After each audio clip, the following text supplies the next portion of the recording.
Assalamualaikum warahmatullahi wabarakatuh. Halo anak-anak cerdas Indonesia, bagaimana kabar kalian hari ini? Semoga kita semua sehat walafiat. Amin ya robbal alamin.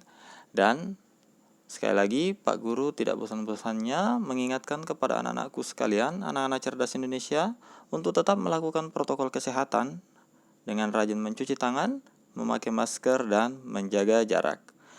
Baik, untuk di video kita kali ini, kita akan belajar tentang kondisi politik negara-negara ASEAN. Nah, jadi hampir di semua negara Asia Tenggara itu pernah mengalami yang namanya penjajahan. Hanya Thailand ya, kalau tidak salah itu hanya Thailand yang tidak pernah dijajah oleh bangsa asing. Nah, namun tetap oleh karena perasaan senasib dan sepenanggungan tersebut, maka negara-negara Asia Tenggara ini membentuklah ASEAN atau Association of South Asian Nations yang diikuti oleh hampir semua negara di Asia Tenggara kecuali Timor Leste. Nah, dari negara-negara di Asia Tenggara, di negara yang tergabung di ASEAN, berikut adalah kondisi politik sekaligus profil dari negara ASEAN. Kita mulai dari yang pertama, yaitu Brunei Darussalam. Nama internasionalnya juga tetap Brunei Darussalam ya. Nah, jadi kepala negaranya adalah Sultan. Nah, ini Sultan Haji Hasan Al-Bolkiah yang merupakan juga sekaligus kepala pemerintahan, yaitu Perdana Menteri. Jadi ini Haji Hasan Al-Bolkiah ini juga menjabat sebagai Sultan dan Perdana Menteri Brunei Darussalam, di mana ibu kotanya adalah Bandar Seri Begawan, ibu kota Darussalam, Brunei Darussalam ya. Kemudian hari kemerdekaannya tanggal 23 Februari, bahasa yang diakui di sana yaitu Melayu, Inggris, dan Mandarin yang dipakai sehari-hari ya. Kemudian untuk mata uangnya yaitu dolar Brunei atau dalam internasionalnya disingkat BND. Jadi Brunei dolar ya. Kemudian populasinya 423.196 jiwa pada tahun 2016. Kemudian GDP-nya sekitar 11,8 miliar US dollar pada tahun 2017 estimasi. Kemudian GDP per kapita itu sekitar 27.561 US dollar estimasi tahun 2017, di mana luas wilayah dari Brunei Darussalam itu sendiri sekitar 5.765 km persegi. Nah, bentuk pemerintahannya yaitu kerajaan. Kita lanjut ke negara Kamboja. Nah, dalam ini internasionalnya Kingdom of Cambodia. Nah, kita baca saja sesuai dengan yang ini, yaitu negara Kamboja, di mana kepala negaranya adalah raja dan kepala pemerintahannya adalah Perdana Menteri, yaitu yang ini, Hun Sen. Kemudian ibu kotanya di kota Phnom Penh. Hari kemerdekaannya pada tanggal 9 November. Kemudian bahasa yang dipakai adalah Khmer. Seperti itulah, Prancis dan Inggris. Kemudian mata uang rial KHR dalam kode internasionalnya yaitu KHR. Kemudian populasi sekitar 15,76 juta jiwa, GDP sekitar 20,9 miliar US dollar, GDP per kapita sekitar 1.308 US dollar. Kemudian luas wilayahnya sekitar 181.035 km persegi, di mana bentuk pemerintahannya yaitu kerajaan. Nah, kita lanjut ke negara tercinta kita yaitu Indonesia. Yaitu Republik Indonesia. Dalam bahasa internasional yang diakui ya, Republik Indonesia. Kemudian kepala negaranya presiden, kepala pemerintahannya presiden, yaitu yang sekarang menjabat Joko Widodo. Kemudian ibu kota Jakarta. Kemudian hari kemerdekaan 17 Agustus, yang insya Allah di bulan ini ya, 17 Agustus kita akan melaksanakan hari kemerdekaan yang ke-75. Kemudian kita lanjut bahasanya yang digunakan yaitu bahasa Indonesia, mata uangnya rupiah. Dalam bahasa internasional penggunaan internasionalnya ditulis IDR, Indonesian Rupiah. Kemudian populasi sekarang sekitar 2016 itu 261 jiwa, 261 juta jiwa kurang lebih. Kemudian GDP-nya sekitar 1015 miliar US dollar. Kemudian GDP per kapita 3.871 US dollar. Luas wilayahnya 1.904.569 km persegi ya, kurang lebih. Kemudian bentuk pemerintahan seperti yang kita tahu republik, dari katanya saja Republik Indonesia. Kemudian kita lanjut ke negara Laos atau Lao People's Democratic Republic. Nah, berarti ini bentuk pemerintahannya adalah republik. Nah, kepala negaranya presiden dan kepala pemerintahannya perdana menteri.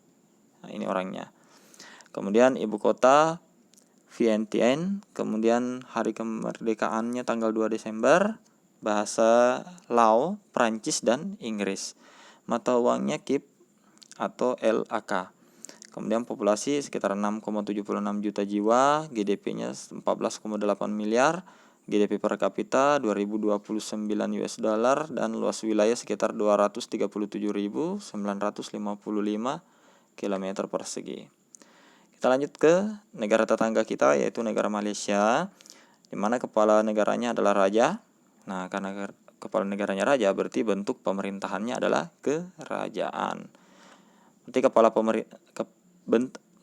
bentuk pemerintahannya adalah kerajaan. Kemudian kepala pemerintahannya adalah perdana menteri, yang sekarang menjabat adalah Muhyiddin Yassin. Kemudian ibu kota Kuala Lumpur, hari kemerdekaan tanggal 31 Agustus. Bahasa yang dipakai yaitu bahasa Melayu, Inggris, Cina, dan Tamil. Mata uang yaitu ringgit atau kodenya MYR.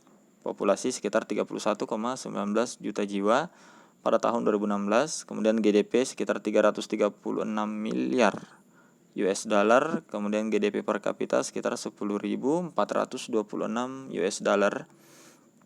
Kemudian luas wilayah 329.847 km persegi. Kita lanjut ke negara Myanmar atau Republic of the Union of Myanmar. Kepala negara presiden. Nah, karena presiden berarti bentuk pemerintahannya adalah republik.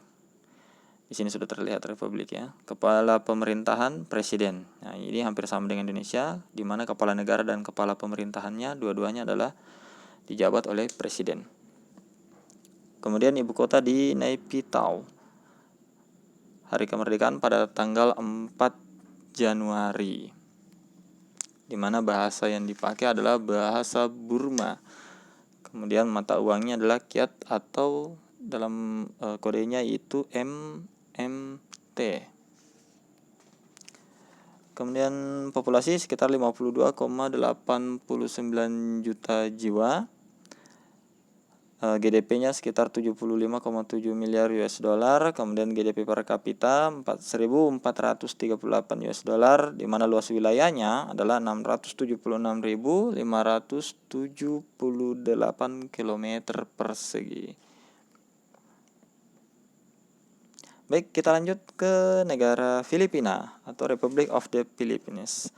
Kepala negara presiden, kepala pemerintahan juga presiden. Berarti bentuk pemerintahannya adalah republik. Di mana ibu kotanya adalah Manila, hari kemerdekaannya tanggal 12 Juni, bahasa yang dipakai adalah Filipina, Tagalog, dan Inggris. Mata uangnya adalah peso. Populasi 103 juta jiwa kurang lebih. Kemudian GDP sekitar 348 miliar, GDP per kapitanya 3.280 US dollar. Luas wilayah sekitar 343.448 km persegi. Nah, kita langsung ke Singapura, negara tetangga, di mana kepala negaranya adalah presiden dan kepala pemerintahannya adalah perdana menteri. Nah, berarti bentuk pemerintahannya adalah republik. Di mana ibu kotanya Singapura sudah jelas, hari kemerdekaan tanggal 9 Agustus, bahasa Inggris, Cina, Mandarin, Melayu, dan Tamil. mata uangnya adalah dolar Singapura atau SGD. Kemudian populasi sekitar 5,61 juta jiwa, GDP-nya sekitar 311 miliar US dollar, kemudian GDP per kapitanya 55.252 US dollar. Kemudian luas wilayahnya 721,5 km persegi. Baik, kita ke negara Thailand, itu Kingdom of Thailand. Nah, dari kata kingdom berarti dia bentuk pemerintahannya adalah kerajaan. Kalau kerajaan berarti kepala negaranya adalah raja. Nah, kebetulan di sini kepala pemerintahannya adalah Perdana Menteri. Yang ini ibu kotanya adalah Bangkok. Hari kemerdekaan tanggal 5 Desember. Bahasa yang digunakan adalah bahasa Thai. Mata uangnya adalah baht. Internasionalnya itu THB. Populasinya sekitar 68 juta jiwa, kemudian GDP sekitar 403 miliar, GDP per kapita sekitar 5.842 US dollar, kemudian luas wilayahnya 513.120 km persegi. Baik, kita masuk ke negara terakhir, yaitu Vietnam, Socialist Republic of Vietnam. Nah, kepala negara presiden, kepala pemerintahan, perdana menteri. Berarti bentuk pemerintahannya republik. Nah, di sini ibu kotanya adalah Hanoi. Hari kemerdekaan tanggal 2 September. Bahasa yang digunakan adalah bahasa Vietnam. Mata uangnya adalah dong. Internasionalnya itu VND, Vietnam dong. Kemudian populasi sekitar 92 juta jiwa. GDP sekitar 215 miliar lebih. Kemudian GDP per kapita sekitar 2.307 US dollar, di mana luas wilayahnya adalah 331.230 km persegi. Nah, baik, itulah tadi tentang kondisi politik di negara-negara ASEAN. Dan cukup sekian untuk video kita kali ini. Semoga bermanfaat dan sampai jumpa di video Pak Guru lainnya. Dan assalamualaikum warahmatullahi wabarakatuh.